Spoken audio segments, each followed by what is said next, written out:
All right, we're going to go out to Big Buddha right now, who is just kind of sitting there after a rough morning, apparently, huh? Yeah. You've been working out, being the heat? You know what? This is where you have to tell yourself, be careful what you wish for. You think you want a good workout. You think you want to push yourself to the limit. And then that's what she's been doing to me all morning, just pushing me to the limit. I feel worked. And we've only been doing like 5 minutes at a time. I'll give you an easy one. Okay. All right. First off, what are we doing here? And again, the benefits of this room. And is there a difference from like a regular old sauna? Yeah, so our saunas are definitely different. Traditional saunas are just going to be opening the surface pores where this infrared is going cellular. So that's where you're going to get your liver and your kidneys kicking in, your core temperature heating up, and really moving out environmental toxins. The benefits you're not going to see, but you're going to feel. You're going to feel less stress. You're going to sleep better, less anxiety. This is literally removing stress from your body. But I love that you mentioned earlier, too, that, you know, because a lot of us, we think we know what we're doing, but we don't. You obviously went to school, you get training, but you provide these video screens that allow us to just like, okay, I feel some sense of relief. I can do this. And a lot of people are really worried to work out in public right now. And so when you come here, you're booking just one person per sauna, unless you're coming with a spouse or another family member. You can have 3.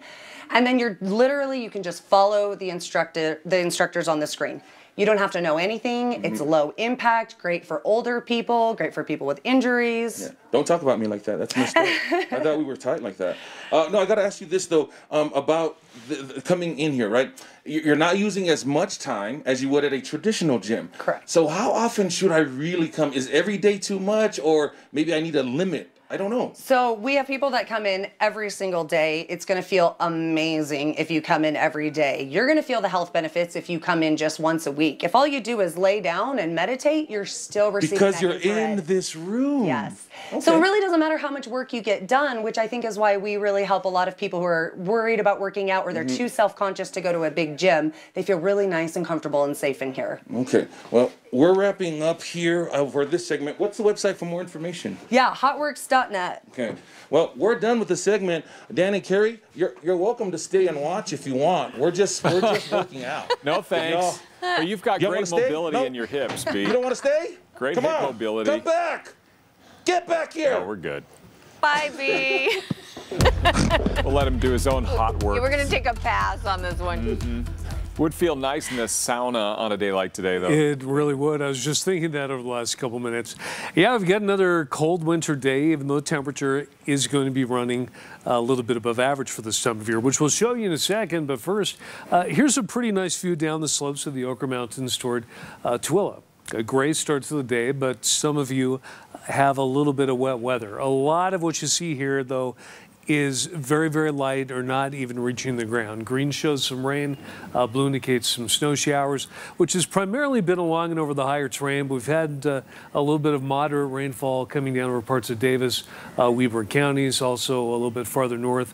Best chance of valley snow with any kind of accumulation would be in the far north, closer to the Idaho border. And that'll be the case with most of our snow accumulating in the mountains. The farther south you go, the lighter the amounts will be. So while there could be 3 to 5 inches in the northern Wasatch Mountains, also above 10,000 feet in the Uintas, Wasatch Plateau will only end up with an inch or so. And that's going to be winding down pretty quickly. Just some showers around this morning. Otherwise, we're going to hang on to some wind out of the south. Right now, it's about 16 miles per hour. So that has warmed us up into the low 40s, which is already above average for this time of year, but it makes it feel colder, like it's 34. So you're still going to need a decent jacket when you head out. It's 23 in Vernal. It's just below freezing in Wendover at 31, mid-30s in Cedar City, and in St. George, you're starting at 42. And as chilly as it might feel outside, a lot of those temperatures are running about 5 to 10 degrees higher than they were yesterday at this time. And it's all because of that trough of low pressure over the Pacific Northwest, maintaining that southwesterly flow. Deep moisture moving into central California. They're just getting hammered with that. In fact, there was 3 inches of snow in the Sierra Nevadas yesterday, similar amounts today. Well, in the valleys, they're getting some rain, which is causing some problems. Now, some of that moisture makes its way over the mountains into Utah, but it's a lot more limited, which is why our precipitation is much lighter. But at the same time, with that southerly flow, temperatures are very mild. We're forecasting 46 in Salt Lake today, which puts us several degrees above normal for this time of year. It'll be 38 in Park City, mid to upper 40s in a lot of the Central Valleys, and in St. George, 53. We'll get that wind continuing out of the south at about 15 to 25 miles per hour in a lot of the western valleys, gusting higher than that in western Utah, but lighter wind speeds in the east. Mostly cloudy in the north, becoming partly cloudy in the south later today. Tomorrow, we'll get a chance of some rain in St. George, while other parts of the south will likely get some snow with minor accumulations. You'll dry out over the weekend, and then by early next week, you're going to be warming up into the low 50s. And for northern Utah, we'll get a chance of rain and snow showers tomorrow, but late in the day, that'll change over to snow in the evening with some accumulation in the valleys, hopefully several inches of snow up in the mountains. So the good chance we'll have some fresh powder if you're going skiing on Saturday. Sunny on Sunday, and then more mountain snow by next Tuesday and Wednesday. Thanks, Damon. Here's our UCare tip of the day to help clear the air that a lot of you are already doing, and maybe more will. Teleworking. It takes cars off of the roads, and you can spend more time with your family and catch up on your inbox. For more ideas, go to ucare.org. A gymnast's inspiring routine is going viral. We're going to take a look and tell you why so many people are praising her performance. That's next on Good Day Utah. We'll be right back.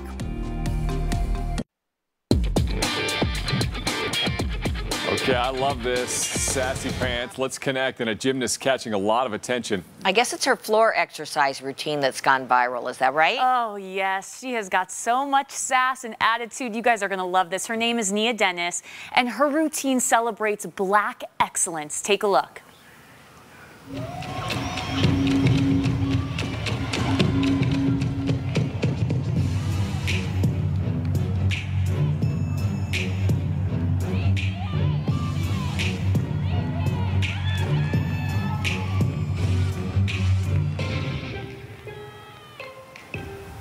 There she goes. Oh, wow. She is a stud. Wow. So the UCLA athlete's routine has been viewed millions of times online. You can imagine why. I had to for the culture, the 21-year-old wrote on Instagram. Dennis incorporated songs by artists including Kendrick Lamar, Beyonce, Missy Elliott. The routine wowed the judges and earned her praise from celebrities, fellow athletes, and even fans. It's just mesmerizing. I love it. Yeah, I know. You can't look away. It's too good. She's amazing, obviously, and an amazing athlete. But if there was anyone that was meant for the stage, yeah. Oh my goodness, it's her, because she's got that. Yeah. I know, but and she's so good at her flips and like her form. But she also has this it's like her soul shows through. Yeah, it's a good way to put it. Yeah. So there she goes. I can only imagine that feeling too after getting done. And we're going to talk about what else is trending this morning. This is really neat. Health workers never really stop working. A group from the Josephine County Public Health in Oregon, they got stuck in a snowstorm, posted on Facebook on their way back from a vaccination event. And instead of waiting it out, they went car to car, everyone else that was stuck in the snowstorm, injecting stranded drivers with several doses that were about to expire. Wow. The director of the clinic said it was one of the coolest operations he had been a part of. Man, I wish I were stuck in a snowstorm. Me too. Like, here's this arm. Like, hook a sister up, please. Yeah. So, but just really neat to see. That's a good idea. Yeah, that they could set up this impromptu. You're getting a shot. You're getting a shot. Everybody in line. I love it. It worked out. And we're continuing to check in on our results about peeps. So there was a shortage last year. You couldn't find them during the pandemic. They're back. We want to know, are you going to get some fresh peeps? Results aren't really changing much. 34% say yes, and 66% say no. Dan never said whether he likes peeps or not. Oh, he doesn't like peeps. I'm not a big peep guy. Yeah, I'm just not a big peep guy. Except he says we're all his peeps, right? Yeah. You like us. Okay. Yeah. That's all you need. Us, your peeps. I got peeps. And I'll eat those stale other things in the Easter basket you hate. Harry's got you covered. Don't worry. Yeah. Well, a daring rescue is caught on camera as hikers are plucked from a snowy cliff. The dangerous conditions rescuers face coming up. Health investigators are on the ground in China this morning looking for the origins of COVID-19, the challenges they face coming up. Biden administration is pushing for many schools to reopen, but a number of teachers' unions are fighting back. I'm Doug Luzader in Washington. We'll have more on some of the parents caught in the middle just ahead.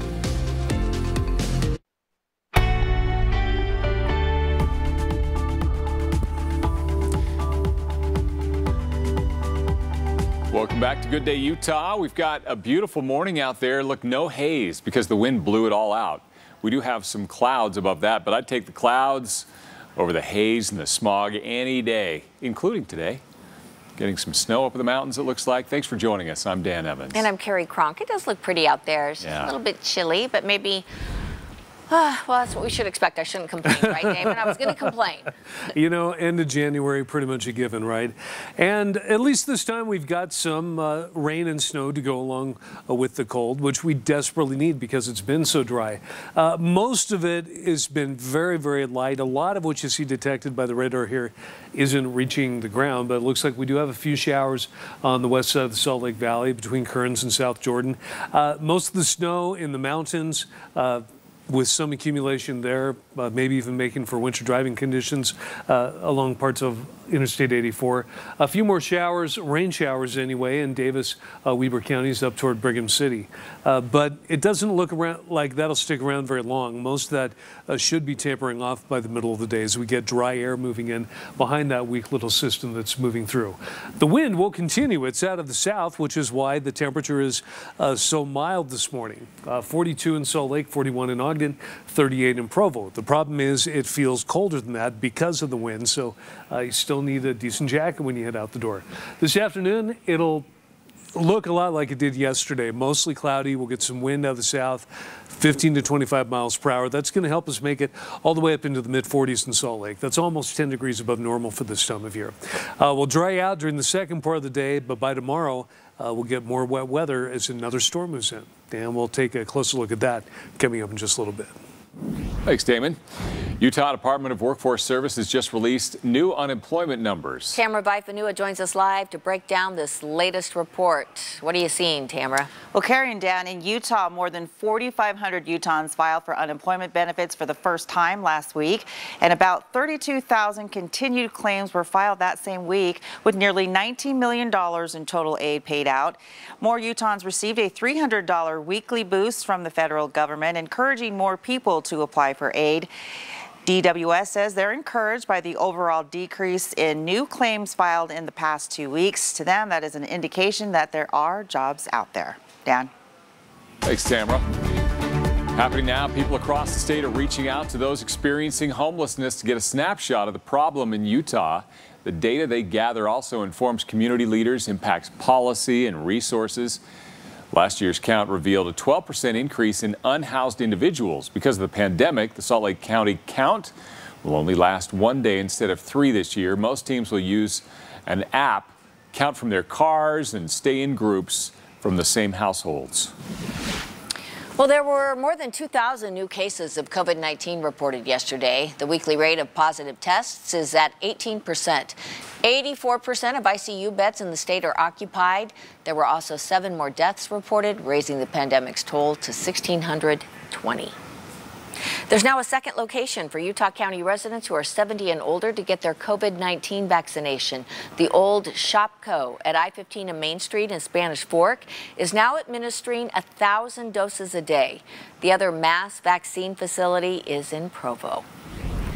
Many parents fed up with school closures, and the Biden administration may try to lean on teachers' unions to return to the classrooms. As Fox's Doug Luzader reports, they're turning it to infectious disease expert that we've heard of before, Dr. Anthony Fauci, to help make the case.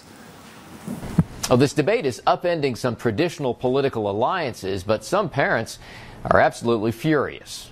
The garbage workers who pick up my freaking trash risk their lives every day, more than anyone in this school system. A parent in Virginia has trouble containing his anger, and in lashing out at his local school board, he channeled the frustrations of many parents across the country who are fed up with online learning. Figure it out or get off the podium, because you know what? There are people like me and a line of other people out there who will gladly take your seat and figure it out. And if emotional outrage doesn't spur many school boards and teachers' unions to relent and return to in-person learning, the White House hopes that reason will.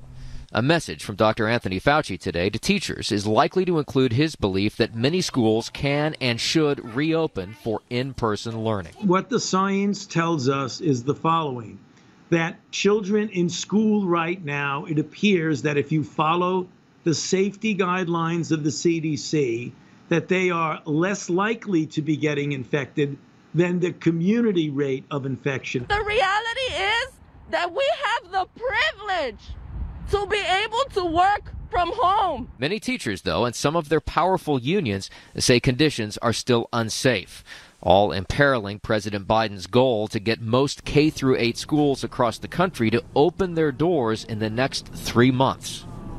And additional school funding is a big part of the COVID relief package that the White House would like to get through Congress in coming weeks. In Washington, Doug Luzader, Fox News. The investigation into the origins of COVID-19 is finally underway in Wuhan. A team from the World Health Organization has left its mandatory 2-week quarantine and can now begin the probe. But there are concerns over access to relevant sites, and there is some tension still between China and the U.S. American officials take issue with some of the terms of the investigation and have accused China of not being upfront about the extent of the initial outbreak. Tonight, Fox 13 investigates the death of a man from Heber City 1 week after getting 9 teeth pulled at a student dental clinic. As Fox 13 investigative reporter Adam Herbett shows us, the man's wife says her husband was sent home from the emergency room 2 days before he died, begging for antibiotics. Well, tonight's investigation into the death of a 35-year-old patient boils down to a simple question. Should the dentist or the emergency room doctor have prescribed antibiotics? Joshua Cordery was the father of a 5-year-old girl, and this year he would have been celebrating his 10-year wedding anniversary with his wife, Jamie. She says for years her husband did not take care of his mouth. Medical records show at the time of the procedure at the University of Utah Student Dental Clinic, he already had an infection that spread into the bone and tissue surrounding his teeth, but he was not prescribed antibiotics. A few days later, Jamie says her husband's mouth started to smell and look infected. He had a bad cough, but when they went to the emergency room, Intermountain's Heber Valley Hospital, he was diagnosed with the flu and, again, not prescribed antibiotics. 2 days later, he died, according to the medical examiner, from lung damage, partly due to a bacterial infection. Hindsight's 20/20, but they ignored what we went there for. He's been sick. He's had recent oral surgery and the flu.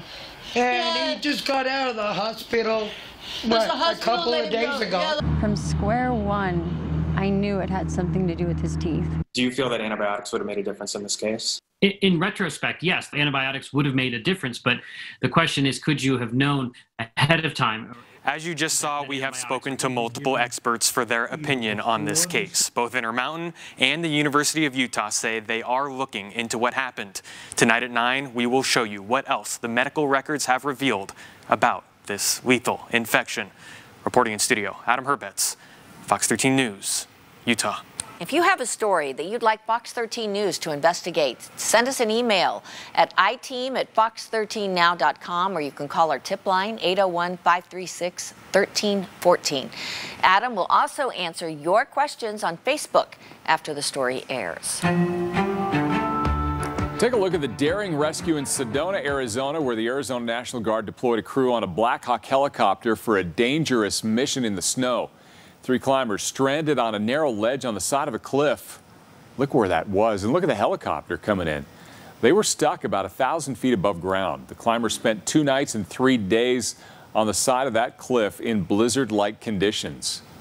I don't think they had a long time left. When I got them in the aircraft, they were going downhill. We got them in, warmed them up, got them situated. They seemed pretty enthused at that point.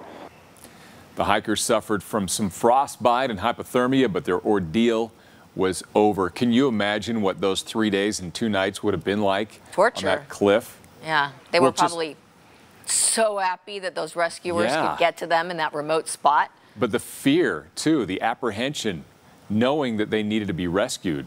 Yeah. You know, and weather like that, knowing that their time was running out, too, because you wouldn't be able to get to them. They're very lucky. Incredible what those Black Hawk helicopter guys went through to be able to do that, the risks they take. It's true. Rich. All right, Rich, what risks you taking to entertain us? Yeah, no, every winter I'm like, this is my last winter, and then I stick around for another one. Oh, what is? Anyway, good day, Utah. Let's celebrate Little Friday with new movies in theaters for this weekend. Stick around. He's going to give it to Clarkson, back to Joe. Lob it up, put it down. Joe Ingles. What a beautiful pass on the hands of O'Neal. The Utah Jazz now have a 10-game winning streak and the best record in the NBA after last night's 116-104 victory over the Dallas Mavericks. They're now 14-4, and they were down 2 stars to boot last night. Donovan Mitchell was out due to a concussion, D-Fave due to back pain. Jordan Clarkson and Joe Ingles scored season highs, and Rudy Gobert had a monster double-double, 29 points, 20 rebounds. The Jazz play the Mavericks again tomorrow night at home, going for an 11th win in a row. That's a team effort right there. Down a couple of guys, and everybody steps up, not just 1 or 2 people. Yeah, it was an opportunity, and they made the most of it. Looking good. So I thought that January, you know, was where Hollywood dumped the movies that they didn't like. Yeah, except Rich Bonaducci seems to think that they may be worth seeing. A couple of them. Yeah, some of them. Yeah. And, tell you what, let's check them out together right now. It takes nothing special to mop up after the dying. You're prettier than the last one. But to save a soul, that's quite something. Bless Amanda's body and bless her mind, which is shrouded in darkness. When you pray, do you get a response? A pious nurse becomes dangerously obsessed with saving the soul of her dying patient. She's Saint Maud, and I think she's a little off. Find out for yourself this weekend, since all 84 minutes of R-rated mysterious Saint Maud horror are coming, well, tomorrow to theaters. You know what, Malcolm? I feel like once you know someone is there for you and once you know they love you, you never actually think of them again. It's not until you're about to lose someone that you finally pay attention. Well, what is it, Marie? What do you want? Really? You want to go there? Yes. Okay. No, you don't want to go there. Oh, forget it. Too late. As a filmmaker and his girlfriend return home from his movie premiere, smoldering tensions and painful revelations push them toward a, how shall we say, romantic reckoning. Malcolm and Marie is not only coming to theaters this weekend, but it's also coming to Netflix. All 106 dramatic and romantic R-rated minutes of it in black and white. You know that I'm thankful. You know that These nightmares, they're real. Do you believe in ghosts? I'm really worried about him. His health is not your concern. I'm going to help you return to balance. A group of classmates encounter a mind-bending ghostly terror when they volunteer for a weekend study with their psychology professor. Bad idea, made even worse because it's in the haunted Mad Hatter Mansion. Yes, it's 90 minutes of R-rated horror thriller coming to theaters this weekend. You'd be mad to miss it.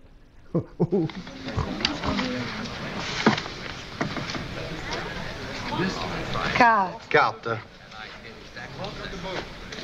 9 à la banque. I need another 1,000. I admire your courage, Miss... Trench.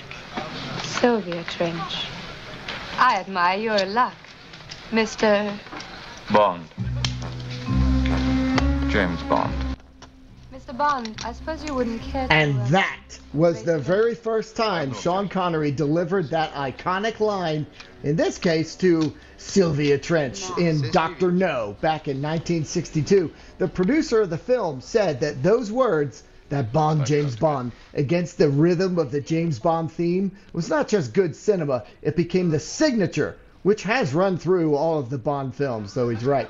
Relive it all with this limited engagement of the original Dr. No. Once again in theaters, it's an hour and 50 minutes of PG I think it's more like PG-13 these days. Action adventure in theaters just before the month ends on January 31st. And that's not a bad amount of movies coming out, because we also, this weekend, are some of the movies we talked about earlier. Like, I got a list here. Nomadland, that's the one with Frances McDormand we talked about. Denzel Washington's The Little Things, and Supernova with Stanley Tucci and Colin Firth. All that stuff we talked about earlier in the week, and that's all this weekend, too. All shoved into January, so not bad. Yeah, I love that new movie, Dr. No, coming out, too. That one actually is really worth seeing. It's such a good movie. And I love Sean Connery. He's probably my favorite Bond. He delivered that line like no other. Yes, he initiated the line. Yeah, he's the original Bond.